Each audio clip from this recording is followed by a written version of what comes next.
As an academic, I've been teaching for 10 years. Before that, I work in media and advertising industry.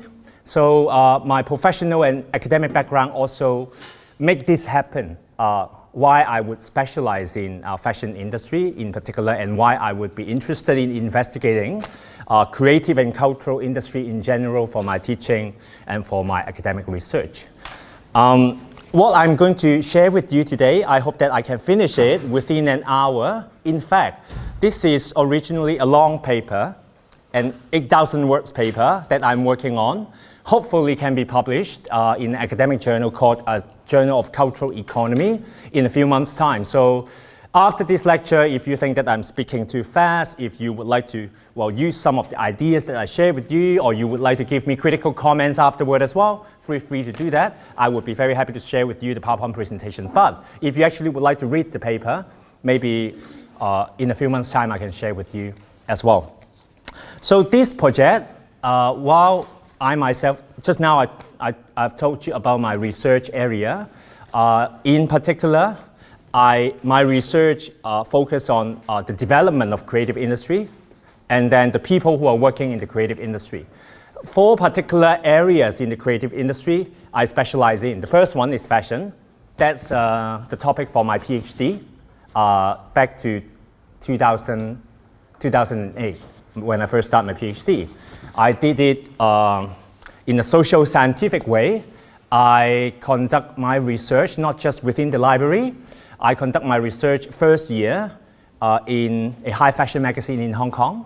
Second year, I work with the marketing and communications team with I can tell you the name. I work with Jimmy Chu, based in Hong Kong, with the marketing communications team to observe how they interact with other people within the same industry, how they co-create. I use this term co-creation, how they co-create the meanings of fashion.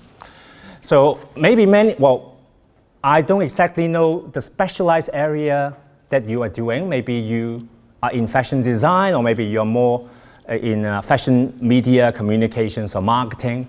I myself am not a fashion designer, but I have always been researching on the industrial practices within the fashion industry on the one hand, and also as a sociologist, I try to theorize the inner working within the creative industry and how they generate fashion, or I term it fashionability, not just as a physical product that you can touch and feel, but also as a symbolic meaning to be produced, disseminated, circulated in the society, and also making all sorts of social and cultural impact. So as a sociologist, this is what I do. I observe how cultural and social values are translated into economic values to be sold in the market. But on the other hand, I also observe this very economic process. How does it derive social and cultural meanings as well? So the interaction between the two, the cultural side and the economic side. So this is what I do. For this project, I start doing this new project, not just about the fashion industry in Hong Kong. It's about 2 economically booming fashion centers across Asia. One is China, one is South Korea. I'm sure that you're not unfamiliar with the rise of K-pop across the world. Maybe some of you are a big fan of K-pop as well.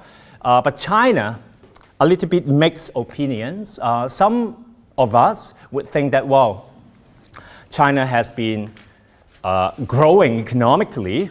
Its cultural power has been growing around the world as well. So when you see something like this, maybe some of you are actually attracted by this image to come to this lecture.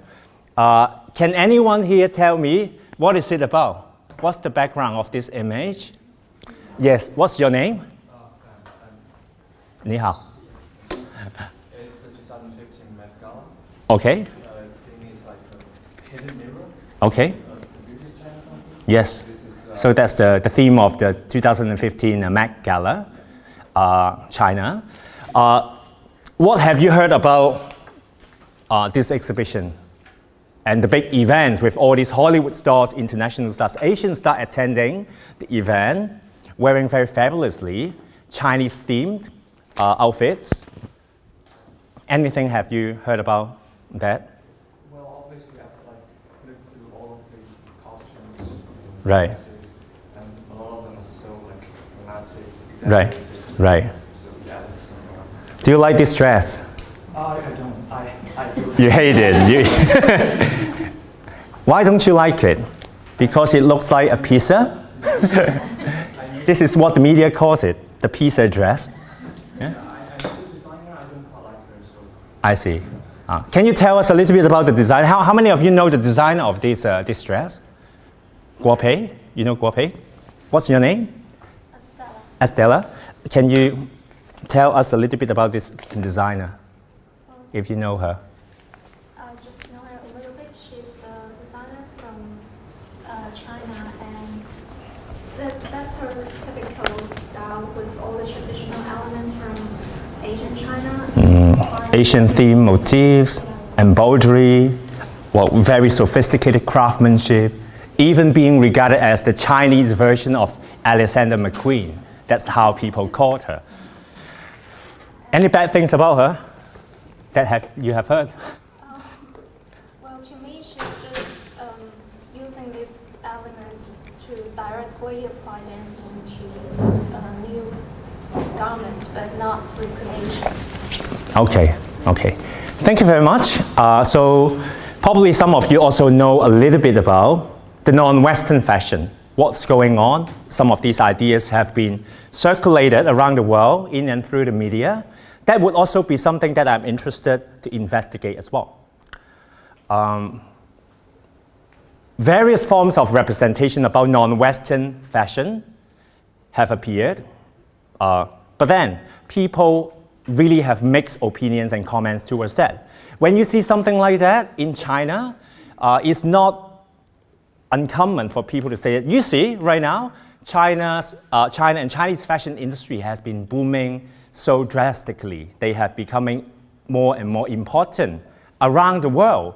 Even the Hollywood stars will admire Chinese fashion so much. But when you go online and when you actually talk to some of these insiders, they actually have a very oppositional opinions. They're saying that, well, this is just a big piece of pizza. They're doing that because we have some of these dodgy collaboration or deals with the Chinese government. We have other issues affecting people's perception towards what is fashionable and what is not. So going back to my very topic, Shanzhai chic, Shanzhai, well, I'll explain to you what is that later on, something to do with copycat. Gangnam Style, you know Psy, you know Gangnam Style, but this is not exactly like what you usually know about Gangnam Style. Gangnam is a specific area in South Korea, in Seoul, which is famous of having all these flagship stores and boutiques of luxury and high luxury fashion. So that's why, on the other hand, I'm using this term to represent a specific scene within South Korea, representing the booming of the fashion industry. So apparently, it seems to us that Chinese fashion industry and Korean fashion industry, especially South Korean industry, have been doing better and better over the past 10 to 20 years because of the economic boom, because of the rise of cultural power across East Asia especially, and its influence across the world. Maybe because of the rise of information and communications technology as well, because of YouTube, because of Instagram, because of all the social media platforms empowering the designers, the mediators, the consumers to spread fashion meanings across the world. But then, can the new practices, I call it cultural mediation here, I will explain to you the theoretical background of origin of the term, and its evolution over the years. In China and Korea, counter the asymmetrical global flows of fashion. And the very last line actually refers to some of the key themes being discussed in fashion studies for long. Fashion itself, etymologically, has always been a Western concept. Maybe it links with the history of modernism, maybe it links with the rise of European culture, Euro-American culture around the world as well. So some people regard fashion as a very good example to represent the ideas of cultural imperialism as well. So when there exists other cultural powers, economic power booming around the world, can these countries actually facilitate a kind of counterpower going against this symbolic culture coming from the Western context? So the cultural perspective in understanding the fashion industry would be like this. We are not only understanding the marketing strategies of this brand, but we also would like to know, once again, apart from the economic development of fashion industry, we also would like to know the social and cultural impact of fashion industry and the dynamics across all these different institutions.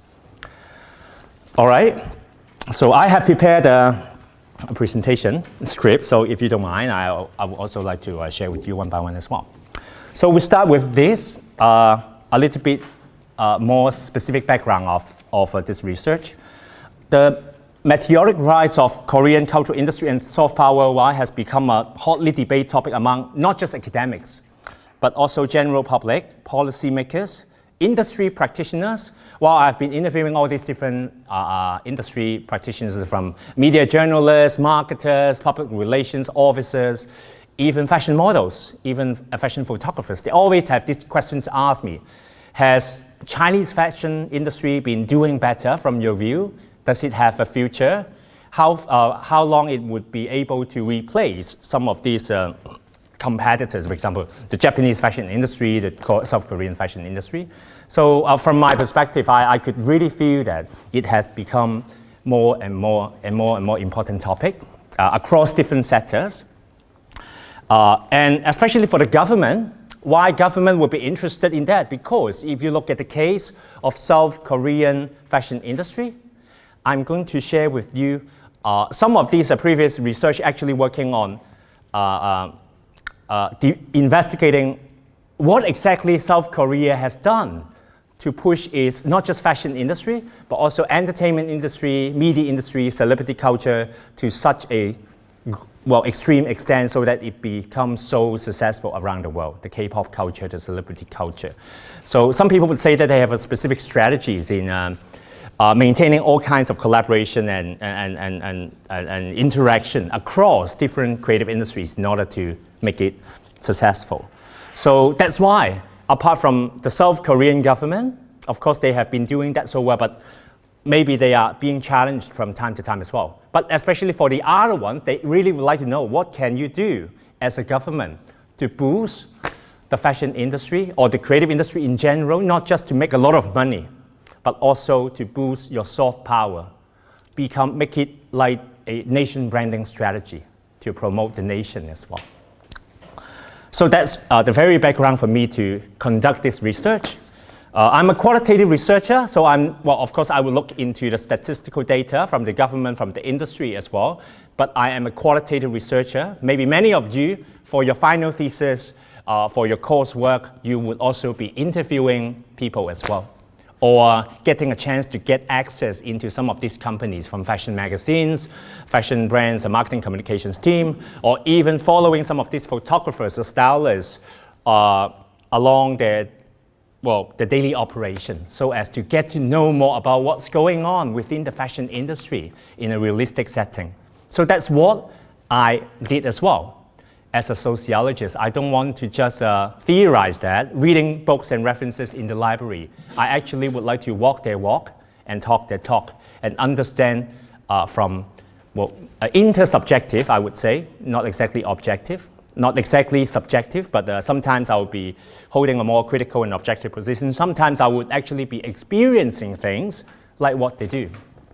So maybe that would give you a little bit ideas about what you can do for your final project. I don't know exactly the guidelines and regulations for your final projects or your thesis or projects, but maybe that would be a good way for you as a fashion student to explore the industry as well.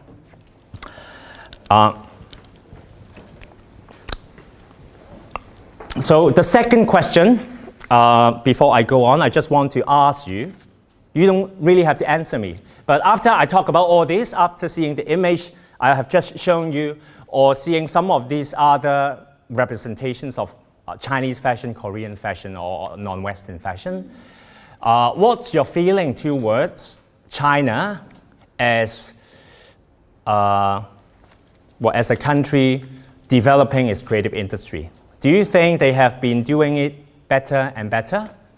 Do you believe in the Chinese creative industry, Chinese culture and creative industry, being able to generate innovative and creative ideas as competitive, as comparable with like the situation in the UK, the situation in Europe, across Europe, or even in other social and cultural settings? Do you think that China can do that? Some of you nodding your head say, yes, of course, they have been doing so well right now. Some of you are showing me this frozen facial expression. Probably you're not sure if you're not totally disagree, because you still remember some of the other terms that I have just mentioned. Shanzhai culture, copycat culture, not just in fashion industry, but across other industries as well, technology industry, electronics, furniture, other types of design. Is not uncommon for people to say that, well, all these private good copycat products are produced and circulated in China in very cheap price. People in China just don't respect, according to some of these opinions and ideas, this is not my personal opinions, they just don't know what's meant by intellectual property. They have no regulations for that. And if in a specific state where you actually don't have all this infrastructure, how could you develop your creative industry successfully or sustainably? So these are some of the questions I have in my mind as well. So how to judge whether the creative industry is doing well? How to judge whether they could actually create something fashionable, creative, innovative, or more fundamentally, how do we actually define the meaning of fashion? How do we see that apart from a very aesthetic perspective? How about the cultural, social, even political ideas embedded in the very notion of fashionability? So I'm not going to tell you the details of what this writer has said, but I show you the reference. Keane, his name is called Michael Keane. He's a very senior professor, very seasoned professor investigating the Chinese creative industry. Over the past 20 years, he's from Queensland University of Technology. So he has several publications, especially talking about the rise of Chinese creative industry, the problems of Chinese creative industry, and what this industry has impact upon politically, socially, culturally. So if you would like to investigate this specific topic, this would be a very good start.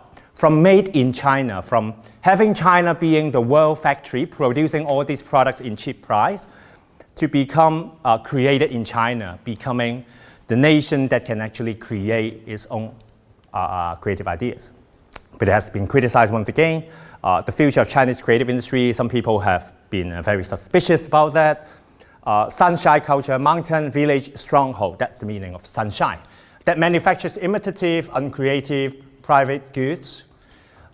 They could only be, well, maybe they could become very successful economically to some people, from some people's perspective, but they could only be a copycat, a passive intermediaries, meaning that they could only mediate or reproduce these meanings, symbolic meanings, without actually being able to change the idea itself, a non-influential follower. So these image also shows you another interesting story about the Chinese creative sector.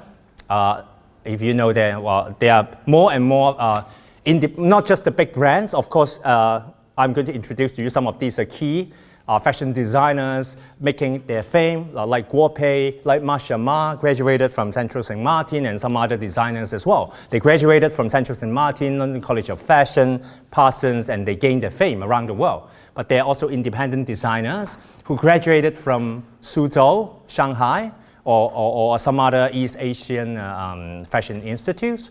They start their own business without having a lot of money to invest, to develop. But thanks to the rise of e-commerce platform, thanks to the rise of the God of China, not just in the technology industry, you know, I tell you something, just a few months ago, actually 3 months ago, I started a new project investigating the technology industry in China, also the workers' conditions. I did my fieldwork in Hangzhou, in Alibaba. Everybody treats Jack Ma as the God. He's the God.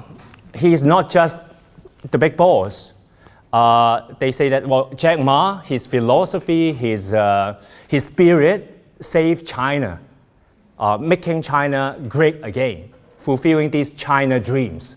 So while Donald Trump is trying to rework his American dreams, on the other hand, China has been reinforcing a new China dream as well.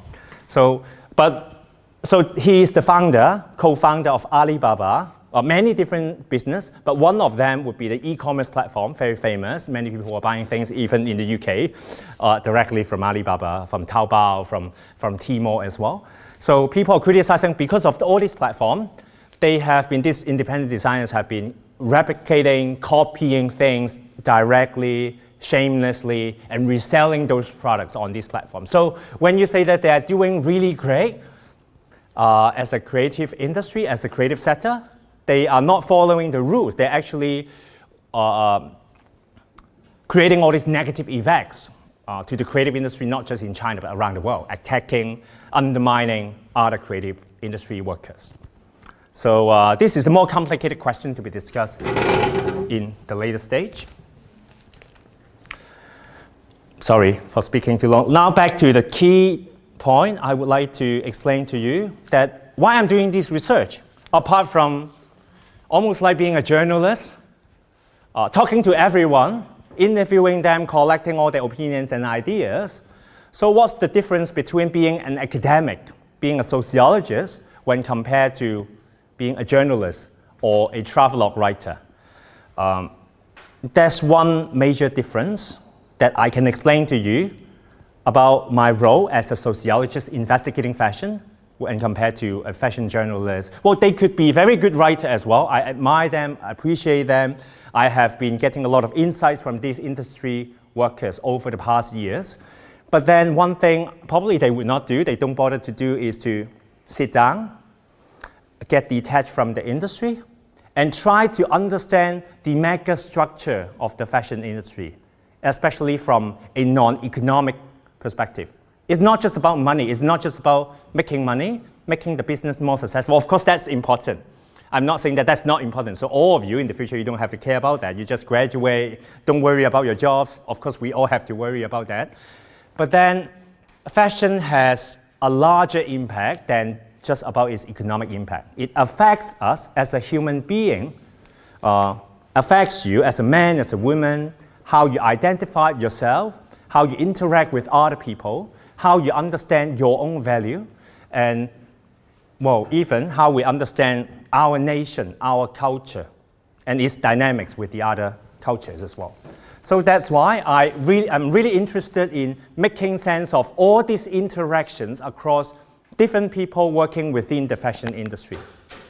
Once again, fashion designers, most of the time, and their fashion team, most of the time we regard them as the primary symbolic creator. They design fashion. They are also the very person to represent many times at the fashion show and the media. They personify the very essence, the very philosophy of their fashion brand. But then nowadays, as I said, because of the rise of technology, because the industry has become more and more complicated, not just the designer, most of the time is not. It has changed for a long time already. It's not just about the designers creating their clothing, sitting at the counter in the market and selling their products directly to the customers. That involves a lot more people. The fashion brands, under major fashion conglomerates, with marketing team, legal team, business team, sales teams, you name it. Well, very complicated organizational structure. Everybody plays a role in disseminating and producing and promoting fashion. And in the industry, in the market, you as a consumers, you also acquire a lot of information about fashion, not just from the fashion store, from the media, from the fashion magazines, from other online and offline platforms as well. So those platforms also involve another set of practitioners.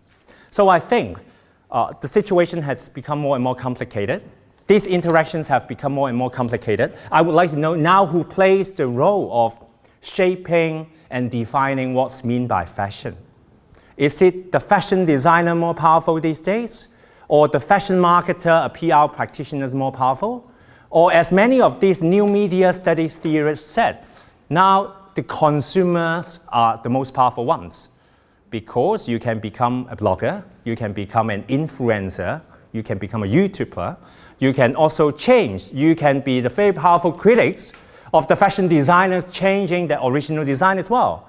If you are powerful enough to criticize that designer, not just across the media sector, all these journalists, for example, give you an example how Heidi Simon has been criticized so severely, not just in the West, but in China, you know.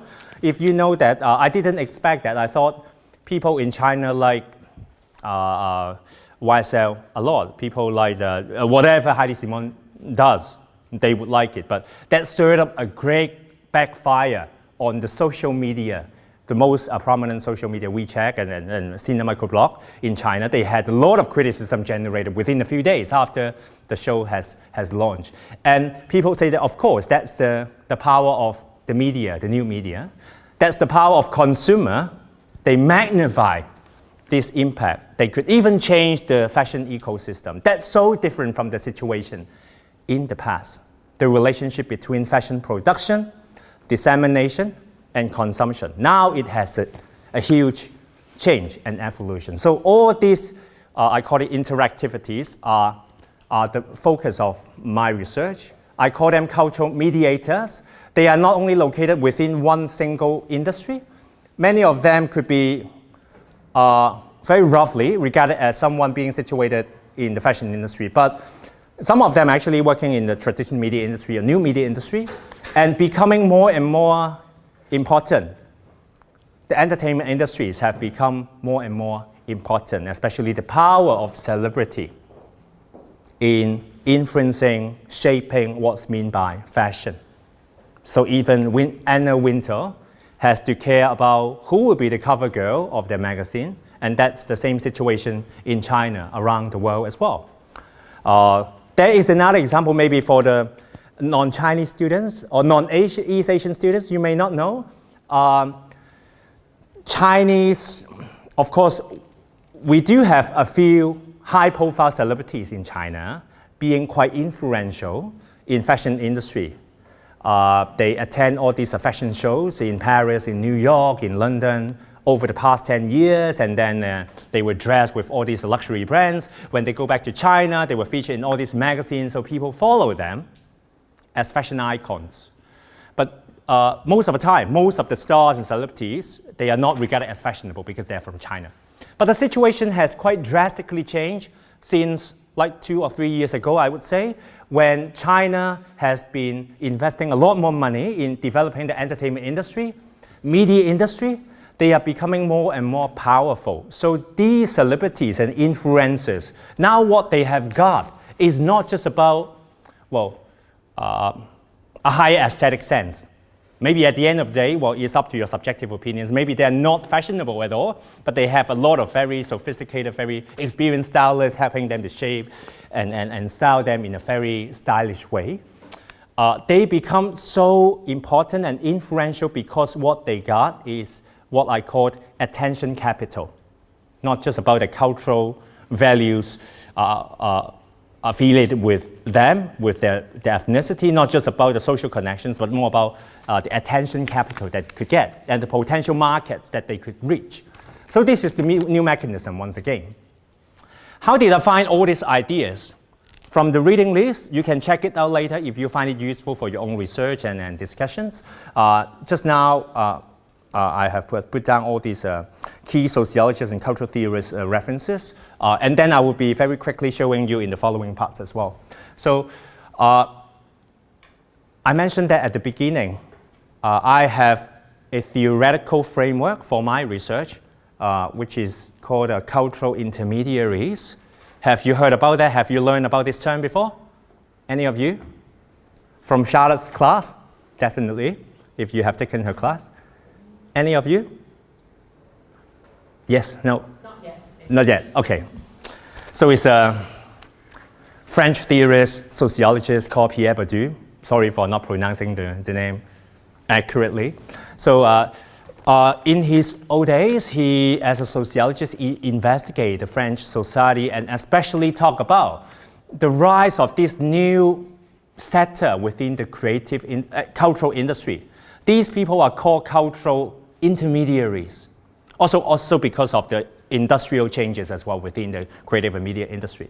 So apart from, of course they were journalists, writers, novelists, these people who are working in the creative and cultural industries back in the old days, but there exists, that came another group of people. Their status have been rising, they become a more and more significant occupation, just like what I said, the advertisers, the PR practitioners, the media industry workers. So instead of regarding the primary symbolic creator as the most important people within the creative industry, it seems to him that in his days, because of the rise of these cultural intermediaries, these people are becoming even more powerful than the designers. You can feel that as well, even nowadays. Of course, some of the fashion designers, some of the creators, they're still very powerful, but Anna Wintour is very powerful. Some of these fashion marketers, they are themselves becoming a star as well. And some of them are not even specialized in that particular area of industry as well. So the term cultural intermediaries have been created for quite some time. A lot of cultural theorists, sociologists, cultural studies scholars, they have been using the term, discussing, there's a new mechanism within the cultural industry. But of course, from time to time, there are also people using the same notion applied to other creative industry as well. But what I'm trying to do here in my research is to refine the meaning a little bit, if not to utterly overthrow or challenge the idea. Of course, on the one hand, as a researcher, we have to become more and more sensitive about using theories. Even for you as a student, you have to be very careful about that as well, because some of these theories, they were developed and applied in a specific social and cultural setting during a specific period of time in our history. So it might become inapplicable. It might be invalidated in other cultural contexts. We understand that very well. But most of the time, because we only have these big theories, sometimes we're just, if not lazy, we are just make it simple. We just extract a theory, try to apply it in this and that situation. It appears to be quite relevant, and that's the end of your essay writing, just submit it. That's not the case if you pay more attention to that. Most of the time, when you're doing your observation, for example, when I'm doing my observation, I realize that the situation is not that simple. For example, PR practitioners, advertisers, media journalists, they start telling me that they have no influence at all. They are following the other trends, other forces in the market that are more influential in shaping what's meant by fashion in a cyclical way, and it keeps changing and evolving as well. So I think, that's one reason for me to conduct my own empirical research, somehow to refine, if not to reject, this theoretical claim. That's the first starting point. The second point about this theory is about the roles, the very defined roles across these different people. Fashion industry producers, for example, fashion mediators, and fashion consumers. But now when I ask you, do you define yourself as purely a fashion consumer or a fashion creator, especially if you are a fashion designer, for example, you would say, no, I am designing fashion, but at the same time, I have my own blog, I promote my own fashion, and I also consume other fashion items. I share that on the internet, and in return, I also affect other people's perception about fashion as well. What I'm trying to say is that the interaction across different actors or agents, or I name it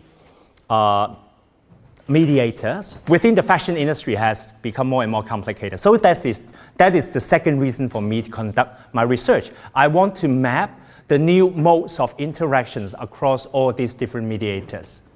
Who are the more powerful ones? Who are the less powerful ones?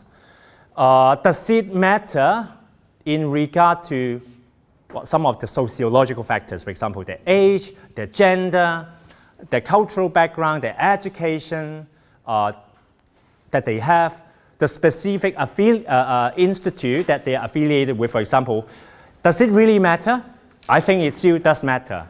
That they are graduated from Central St. Martin to become a more successful, much easier for them to become a successful fashion designer or fashion industry practitioner. Those symbolic meanings affiliated with specific cultures and history and institutions, affecting one's inference to the notion of fashionability.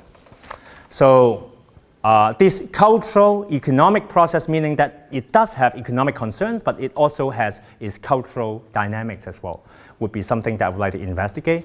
Occupying hybridized occupational social roles and social positions across different industries. These are also very important points that I would like to investigate.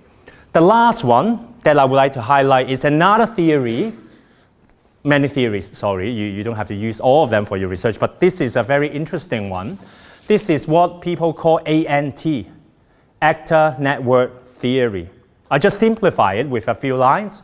The key ideas about this theory is that in the process of creating fashion or mediating fashion, it's not just about the influence of human beings, human actors, but the non-human actors, or they call it non-human actants, are becoming more and more important. But that's the very fundamental ideas about the actor network theory. So that's why some of these researchers, like I'm going to show you her example, they talk about it's not just about the fashion designer or the journalist having a very significant influence towards how fashion has been manifested and presented. The showroom itself, the catalog itself, information communications technology like the social media platform, the inorganic platform, or even another example that I'm going to talk about, the airport.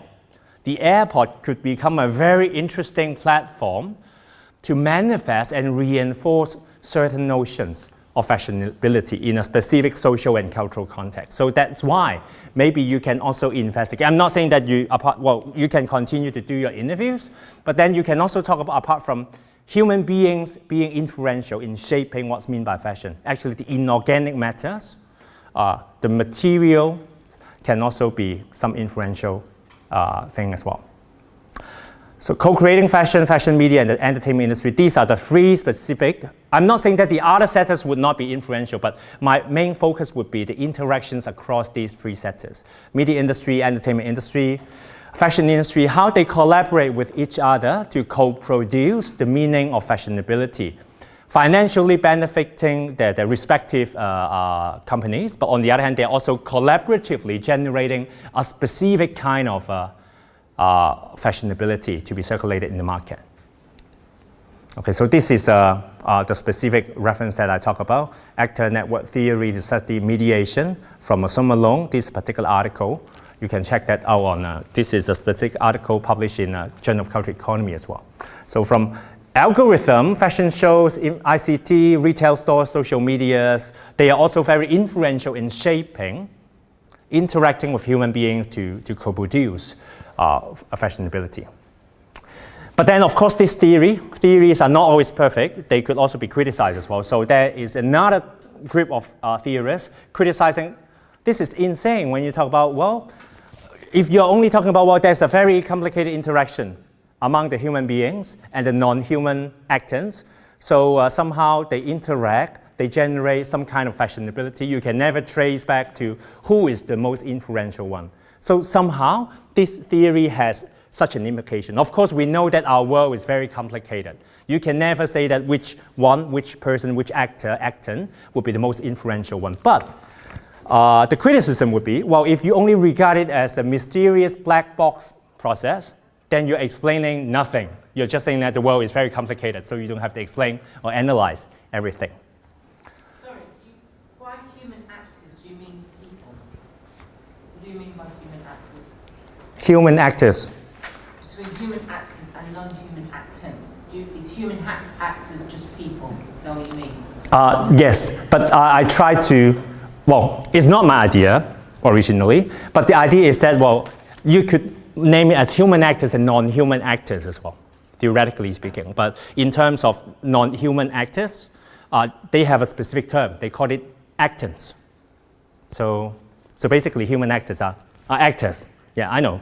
It sounds redundant, right? Actors, does it have to be human or non-human? Just people. Is that what it means? Well, you can say that. You can say that. But in theoretical terms, of course, we have a specific way to name these people, whoever they are, working in the industry or whatever.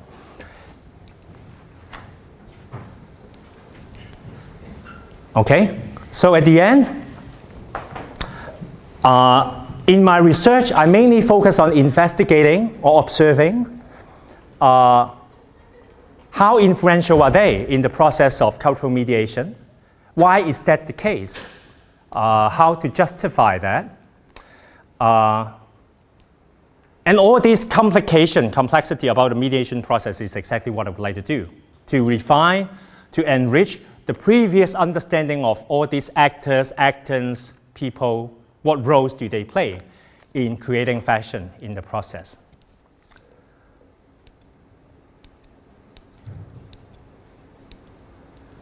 Okay, some of these key terms will pop up once again later on. I think only until very recently, we have these new actors within the cultural industry. From blogger, celebrities, of course, in the past we also had celebrities, but celebrities now, we have different kinds of celebrities. We have a teacher could be a celebrity as well. A politician could be a celebrity as well. A sportsman could be a celebrity as well. So it becomes more and more common for us to perceive, to discover celebrities in every single sector. They have the influence across a specific sector to be influential among a particular target segment as well. So, and their roles have become more and more important somehow in the fashion industry when people use them as endorsers, promoting directly, indirectly their products and services. So we recognize that there are traditional ones and there are new ones, and the interaction among them become more and more complicated. I think the very value of this research, or maybe some of the research that you're going to do, would be, especially if you're not only focusing on the fashion industry within one particular culture, but you would like to map, for example. This year I have this excellent student, well, originally from UK, but now she's doing her PhD in Hong Kong. She's trying to map a very interesting interactions between Chinese fashion traders and African fashion traders and consumers. This fashion trade is not just because as simple, well, it's not just as simple as, well, because African fashion is not very sophisticated, but Chinese fashion is doing much better, so they're attracted by the aesthetic value or the beauty of Chinese fashion. So that's why they buy more and more. That actually involves a lot more cultural, political dynamics as well because of the international relations, for example, between Africa and China. And also because of the economic development in Africa subsidized by China as well. So they facilitate a lot more cultural, political, economic interaction, even using fashion as a case.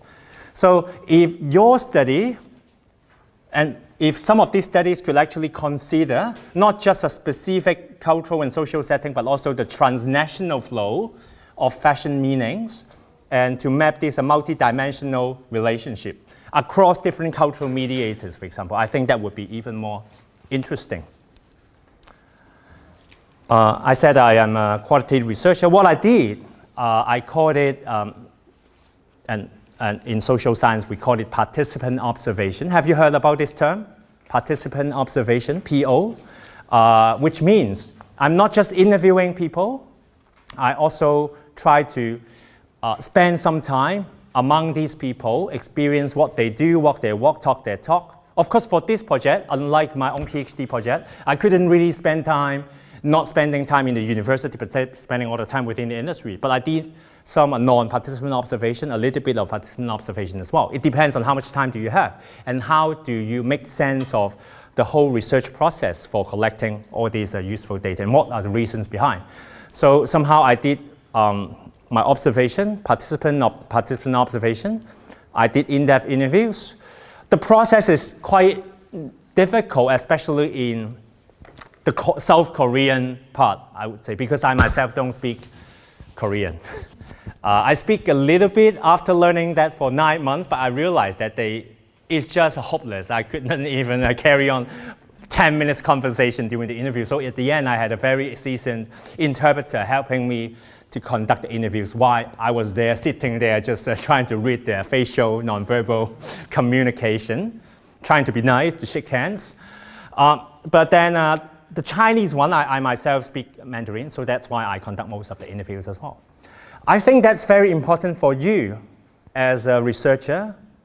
It would be much better if you can speak the language. If not, at least you have to be there to interact with them, to talk to them, to actually get the verbal and non-verbal opinions. Even better if it's not just a 1 hour, 2 hour setting. You can conduct the interview again, for example, after a certain period of time, or you can actually compare. This is what we call, technically speaking, triangulation. Triangulation meaning I conduct interviews, I listen to what they officially said to me, but on the other hand, I observe what they do as well. Maybe they are doing something totally different from what they said. One example, previously I conduct my participant observation in a fashion magazine.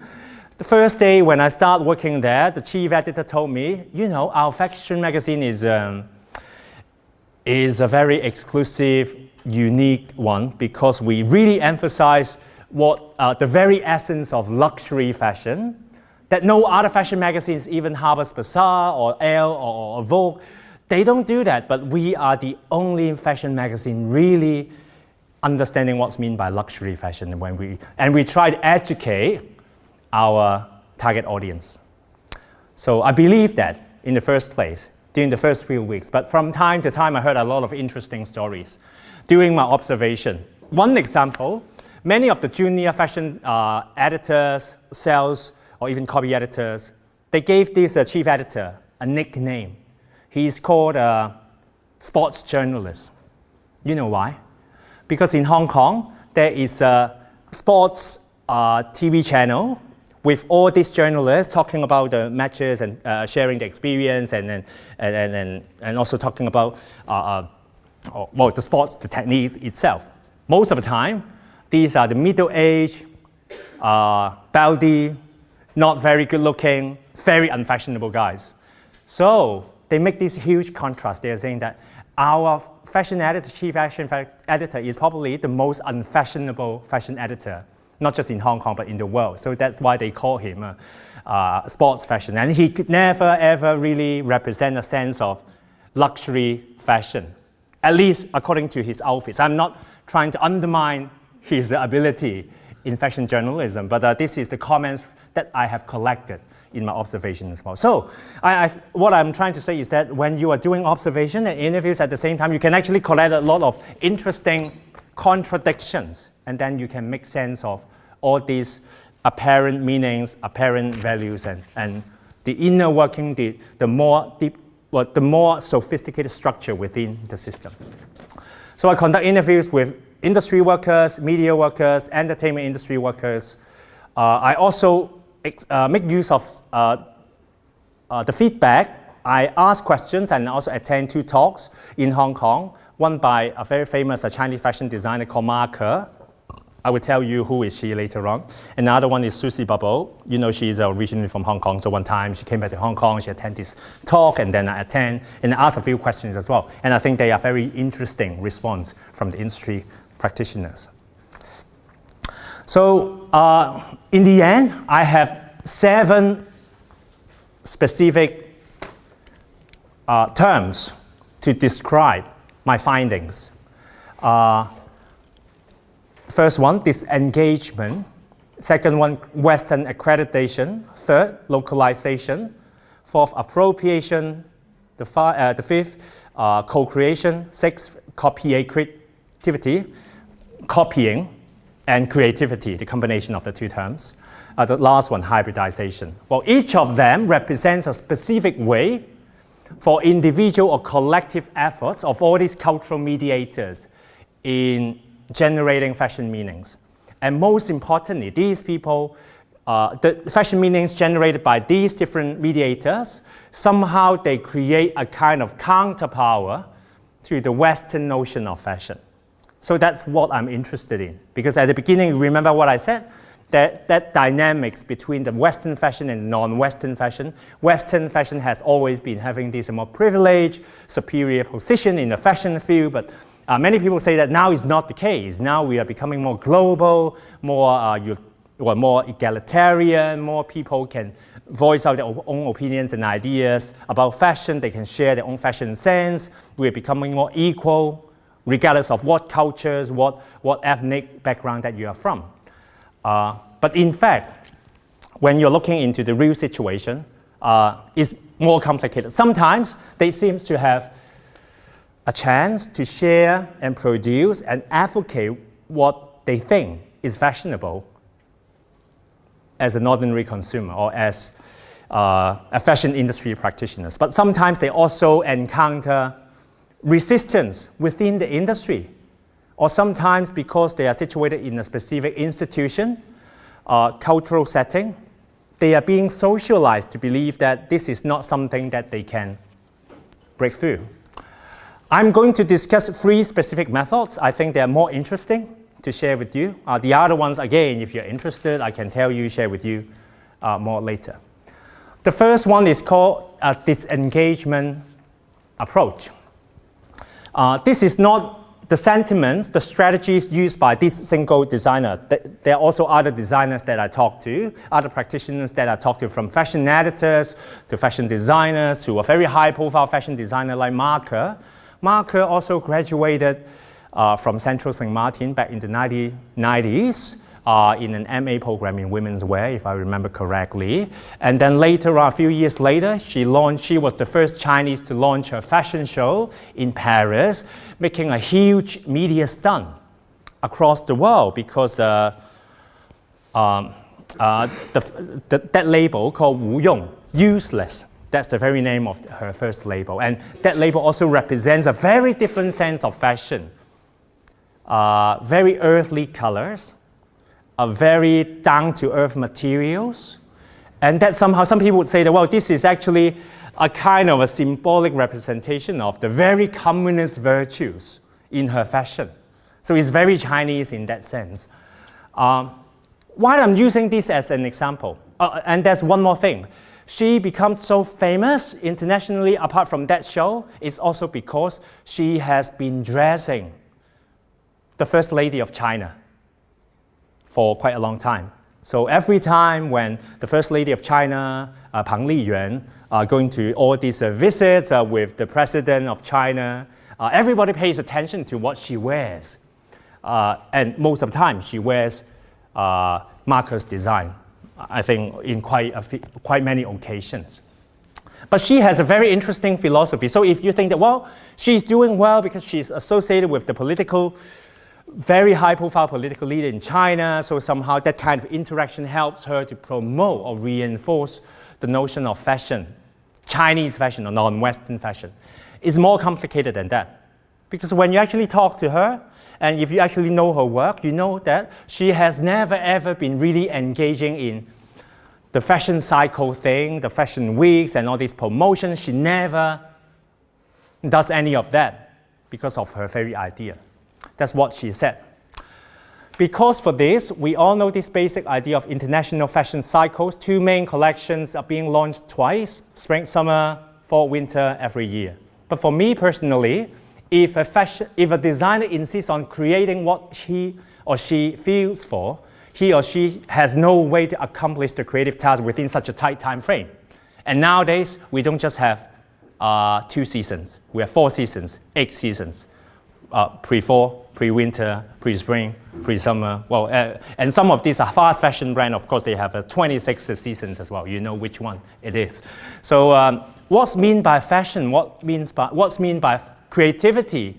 Again, so when you're so simplistically criticizing a specific culture or a specific fashion industry as definitely creative, and another one, because it has a shorter history, because of whatever reason, it might not be as fashionable as we perceive, we could imagine, Well, this gives you a very interesting example. That's how this designer and some of the Chinese designers counter the so-called Western notion of fashion, the Western fashion discourse.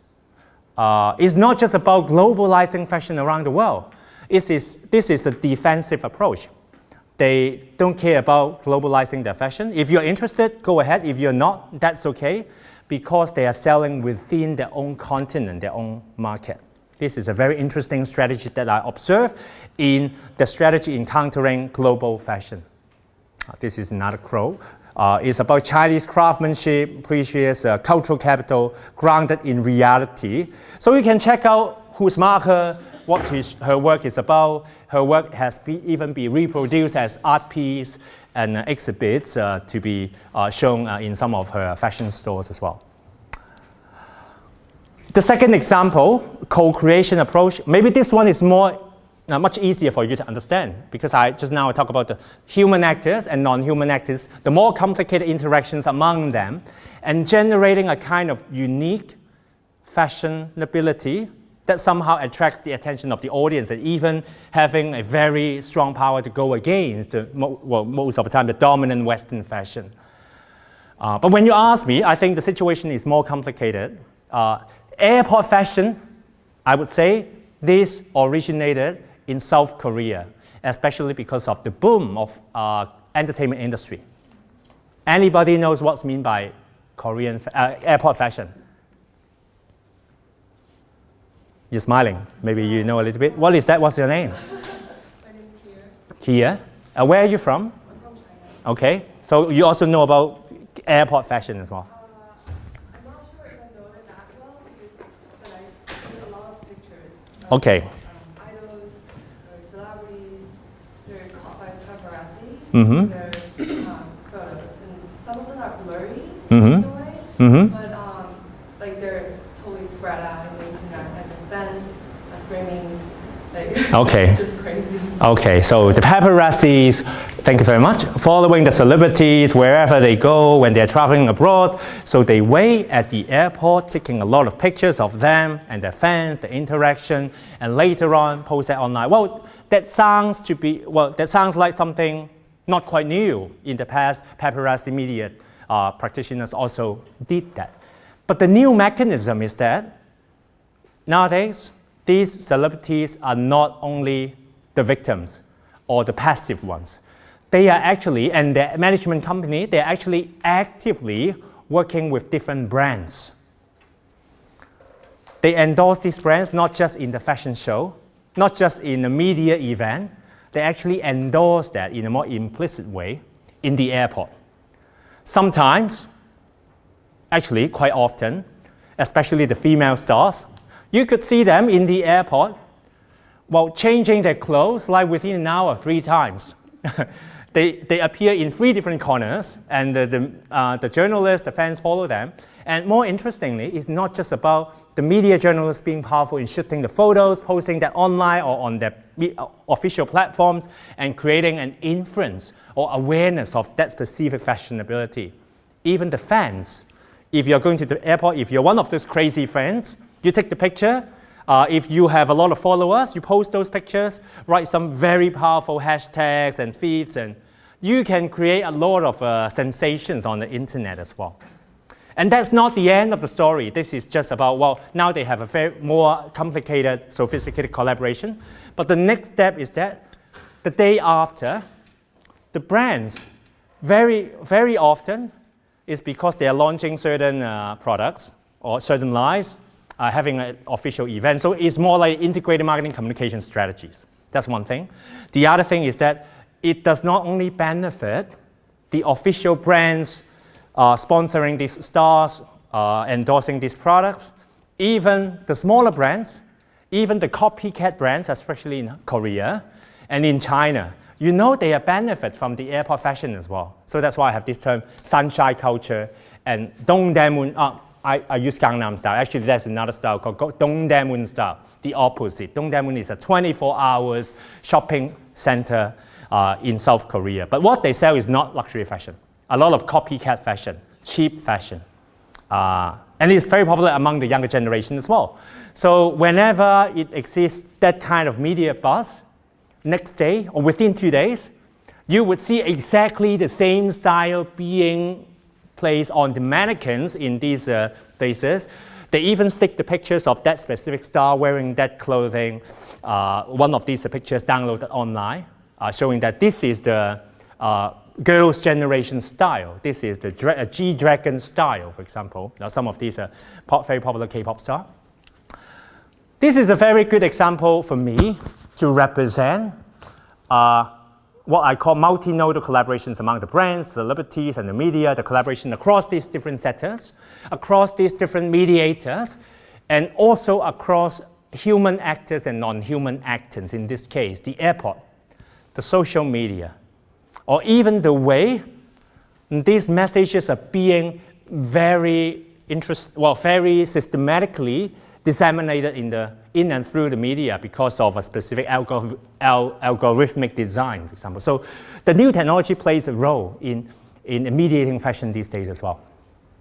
So the last example is what I call copyativity. This term I actually borrowed from several informants that talked to me about the experience of fashion.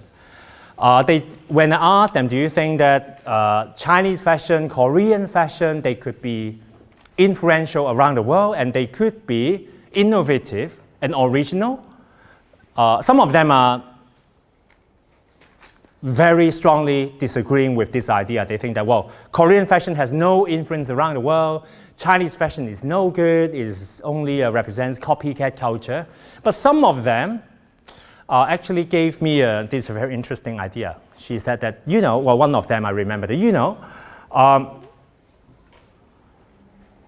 there are different ways to define what's meant by creativity.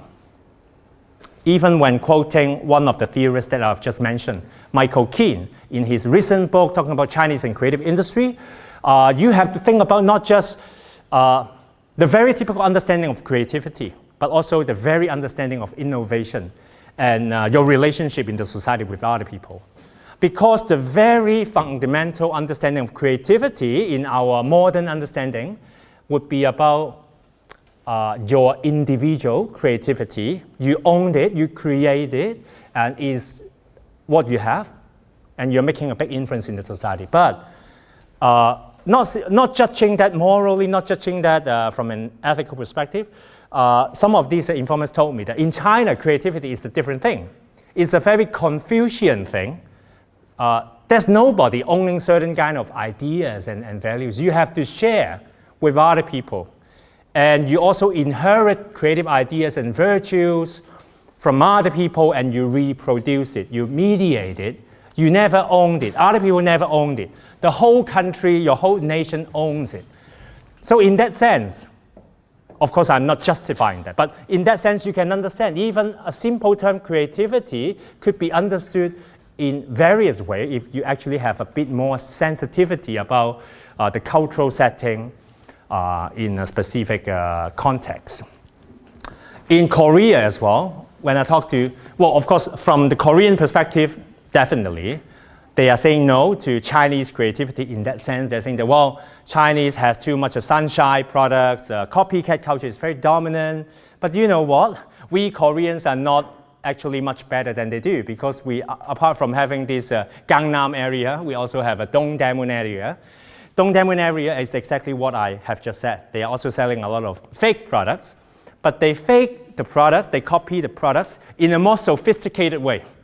They don't just directly copy the product, reproduce it using the same logo, so you can buy fake Gucci, fake LV, fake Celine in one of these fake copycat markets in China. But in Dongdaemun, you definitely cannot find that. But you can find a bag with a little bit of Celine's design and Prada, and LV, and maybe a little bit of Gucci, and then maybe a little bit about the Korean design as well. So they juxtapose different ideas to reproduce something new from the perspective. So this is their copyativity. Whether or not you regard it as a kind of creativity, this is a big question to ask. Some people only regard what we call disruptive creativity. We are actually not copying anyone. Something has to be utterly original. That would be something original and creative.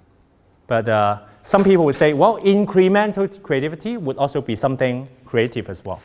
Or even radically speaking, you could say that, well, in the Western fashion discourse, in the Western fashion industry, when you look at Sarah, when you look at H&M, when you look at even Michael Kors, well, many of these brands, they are constantly copying each other. So why there's nobody accusing them? Why, when it happens in a non-Western context, people would reinforce that? This is a cultural question. This might not be a moral question to ask. Then we have to trace back to the very origin of the term fashion industry, why people regard fashion as fundamentally a very Western context. And when some industries, some specific industry workers, they challenge that idea, it's a very complicated impact. On the one hand, they're being regarded as non-fashionable, non-creative. They are unsuccessful. They don't have a sustainable industry development. But on the other hand, they are actually doing quite well, and they are undermining the Western fashion industry as well. So that's another very interesting strategy they have been using to challenge the global fashion discourse. And again, they use a different kind of interactions among these different actors and actors in generating that kind of counterpower. So it comes to my conclusion. Of course, there are many other things that I can explore and I can dig out from my research, my interviews, and my observation as well. But from this particular theoretical framework, I would like to know how powerful is Chinese and Korean fashion? How do they achieve that kind of global impact? What are the criticisms? What is that? And why they are being criticized and what they are doing to counter that kind of criticism. So these are some of the ideas that I've come up with. But theoretically speaking, once again, I try to demonstrate it's not that simple in the fashion industry about the creators generating fashion meanings to be sold to the consumers so they receive it. It's never that simple or linear or one way of communication. It's not even just two-way, but multi-nodal relationships among them.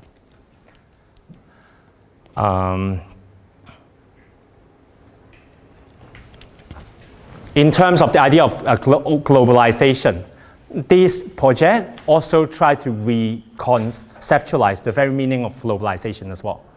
One way to understand globalization is that, for example, Western fashion, they have been doing very well. They are not just selling in the nation, in the country, they also sell through in the developing countries. They become a very strong cultural power.